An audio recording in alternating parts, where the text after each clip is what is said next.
കാലടി മറ്റൂർ ജംഗ്ഷനിലെ ST സിനിമാസിന്റെ ആദ്യ പ്രദർശനം സെപ്റ്റംബർ 12-ന്. സിൽവർ സ്ക്രീനോടുകൂടിയുള്ള 3 തിയേറ്ററുകളാണ് ഷോപ്പിംഗ് കോംപ്ലക്സിൽ ഒരുക്കിയിരിക്കുന്നത്.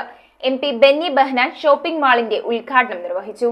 ആദിശങ്കരന്റെ ജന്മനാടായ കാലടിയുടെ തിരുമുറ്റത്ത് മറ്റൂർ ജംഗ്ഷനിൽ സിനിമാ പ്രേമികൾക്കായി ആരംഭിക്കുന്ന ST cinemas 4K Dolby Atmos 3D theatre cum shopping complex പ്രവർത്തനം ആരംഭിച്ചു. 35,000 സ്ക്വയർ ഫീറ്റ് വിസ്തീർണമുള്ള കെട്ടിടമാണ് സിനിമാ തിയേറ്റർ അടങ്ങുന്ന ഷോപ്പിംഗ് കോംപ്ലക്സ്. സിൽവർ സ്ക്രീനോടുകൂടിയുള്ള 3 തിയേറ്ററുകളാണ് മാളിൽ ഒരുക്കിയിട്ടുള്ളത്. 180 സീറ്റുകളുള്ള ഒരു തിയേറ്ററും 140 സീറ്റുകളുള്ള 2 തിയേറ്ററുകളുമാണ് ST സിനിമാസിലുള്ളത്. കാലടിയുടെ പരിസര പ്രദേശത്തെ സ്കൂളുകളിൽ പഠിക്കുന്ന 1ാം ക്ലാസ് വിദ്യാർത്ഥികൾ ഷോപ്പിംഗ് കോംപ്ലക്സ് ഉദ്ഘാടന ചടങ്ങിലെ മുഖ്യാതിഥികളായി. MP ബെന്നി ബെഹനാൻ മാളിന്റെ ഉദ്ഘാടനവും MLA റോജി M ജോൺ തിയേറ്ററിന്റെ ഉദ്ഘാടനവും നിർവഹിച്ചു. കാലടി പഞ്ചായത്ത് പ്രസിഡന്റ് ഷൈജൻ തോട്ടപ്പള്ളി, മുൻ മന്ത്രി Jose Thettayil, Guinness Pakru, Samson Chacko, block member Ancy Jijo, managing പാർട്ട്ണർമാരായ ടോണി വർഗീസ്, സുനിൽ തോമസ് എന്നിവർ സംസാരിച്ചു. സെപ്റ്റംബർ 12-ന് രാവിലെ 10 മണി, ഉച്ചയ്ക്ക് 1 മണി, വൈകിട്ട് 4 മണി, 7 മണി, രാത്രി 10 മണിയോടുകൂടി 5 ഷോകളാണ് ദിവസേനയുള്ളതെന്ന് മാനേജിംഗ് പാർട്ട്ണർ ടോണി വർഗീസ് പറഞ്ഞു.